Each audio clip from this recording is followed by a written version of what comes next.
ఎవరింట్లోనైనా ఎలుకలు ఉన్నాయా? అయితే మా ఇంట్లో చిన్నగా ఉంటున్నప్పుడు ఇల్లు, ఎలుకలు ఆల్మోస్ట్ పిల్లికి కొంచెం చిన్న సైజు, చాలా పెద్దగా ఉండేది. పిల్లికి కొంచెం చిన్న సైజు అంటే అర్థం చేసుకోండి ఎంత పెద్దగా ఉండేదో.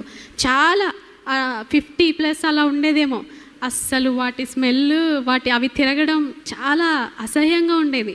ఒకరోజు ఫాస్టింగ్ ఉండి మోకరించి, ఈరోజు ఏదేమైనా సరే మా ఇంట్లో ఎలుకలు ఉండడానికి వీల్లేదని చెప్పి మోకరించి డోర్స్ అన్నీ వేసేసుకొని, కొంచెము మా అమ్మ వాళ్ళు ఎప్పుడన్నా వస్తారేమో బయటికి పనికి వెళ్ళారు, డోర్స్ కొంచెం ఓపెన్ చేసేసి నేను ప్రేయర్ చేస్తున్నాను. ఫాస్టింగ్ ఉండి చేస్తున్నాను 9 o'clock నుండి 3 o'clock వరకు ప్రేయర్ అయిపోయింది. ఒక పిల్లి వచ్చి అంతే ఎలుకల్ని తీసుకుంటుంది, వెళ్ళిపోతుంది.